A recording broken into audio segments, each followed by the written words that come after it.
Snoop Dogg goes off about streaming services. How do you have a billion streams and not make $1 million?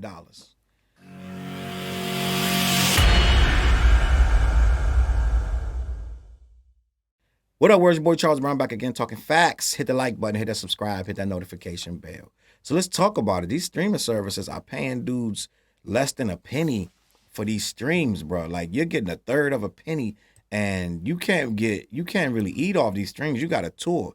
The streaming service is almost worse than the daggone labels used to be. I want to have a real quick conversation about this because I think it's an important conversation to have in regards to music, in regards to artistry, and in regards to us just understanding how people are getting jerked around with this streaming stuff, in my opinion, and a lot of other people. Let me read this article and we're going to have a conversation. Snoop Dogg went off about how streaming is hurting the entertainment industry as a whole because payment to artists and employees has yet to be figured out. The Gin and Juice rapper slammed the way that streaming is currently laid out while speaking at the 2023 Milken Institute Global Conference. Snoop was a panelist alongside CEO and Gamma founder Larry Jackson when he was asked, "Streaming is exciting, but streaming got to get their shit together because I don't understand how the F you're going to get paid off it." Snoop's comment led to laughter from the crowd, but he let it be known that he was being serious about streaming. As he stated, quote, "Can somebody explain to me how you get a billion streams and not get $1 billion? That don't make no sense to me." He then added, "We do major numbers with the streams, but it don't add up to the money. Where the F is the money?" Snoop went on to point out that he has been in the game long enough that he remembers getting paid off of physical album sales. This led Snoop to pointing out that the writer's strike currently happening in the entertainment industry is due to streaming causing an issue with employees being fairly paid. He's right. The streaming numbers, like they invented Tidal just because the streaming percentages were so bad. Jay-Z bought, I believe it was a German company, Tidal, and he put all these artists on it to boost the paying numbers up. Taylor Swift took her stuff off streaming for years. I'm going to assume she got a better deal now because her stuff is on everything. But she took her stuff off Spotify and a couple other things for a while. And now all her stuff is back up and she's re-recording her old stuff.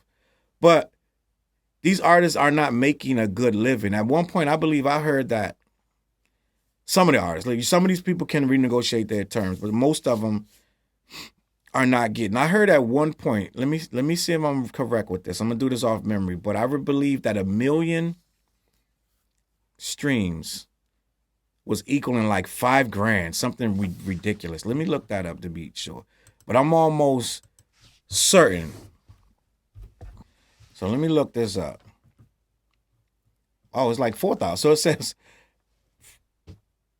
for the average price per stream is 0.004.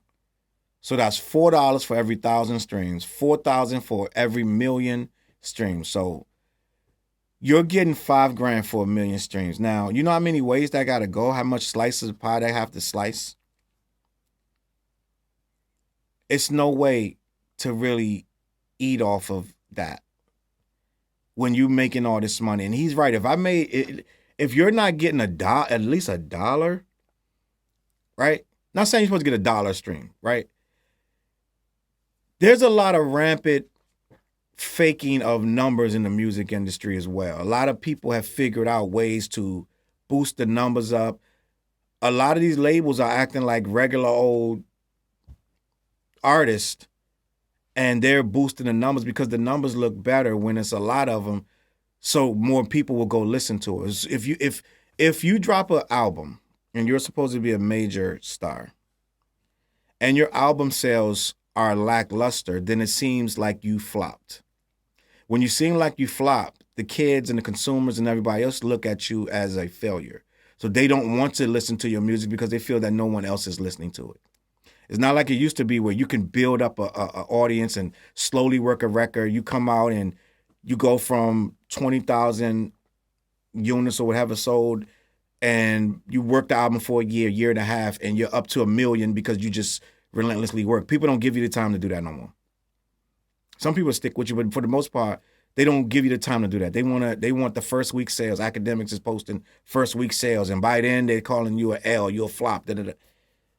Killing your career before it even starts. So what happens is these labels, allegedly, right? I'm going to use that term, are boosting the numbers of their artists. Many artists are getting their numbers boosted. And that is leading to a rampant false payments. So when you're doing that, it's going to make the streaming services want to make the payout low because they're feeling like they gotta make a certain amount for their own company as well, but they also got to deal with fake streams, right? And that's for YouTube. That's for any digital service. There is a show on, I believe it's Vice, where Omar from The Wire, he was hosting it, and he did a report on streaming and people who can boost they paid people to boost the numbers for the labels. The labels are actually paying people 50 grand, 30 grand, 100 grand, whatever they're paying them, so that person can not do it with like a robot or whatever. They have to physically click all these different devices and run the streams up for them.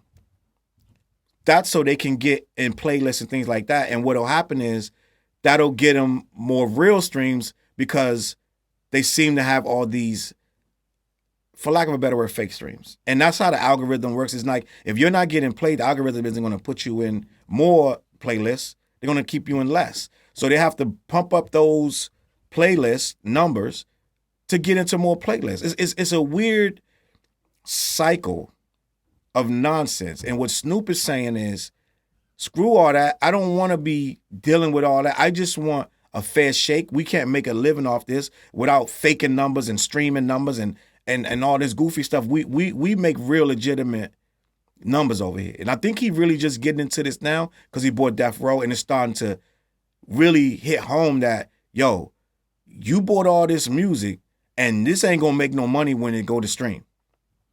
That's why a lot of people are selling their catalogs.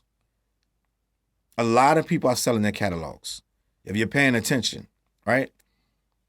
A lot of people, go look it up, type it in, who's selling their catalogs, right? There are millions to be paid out. I believe Irv Gotti just did a huge deal, couple $100 million, right? For the whole, not all of it, but a lot of his Murder Inc. stuff. And RZA from Wu-Tang sold his stake in that. And it's so many people that I believe Justin Bieber did the same thing. I know Lil Wayne did it. So it's so many people who are just dumping these catalogs for the upfront money because there's no money in it. And that's what Snoop is trying to say.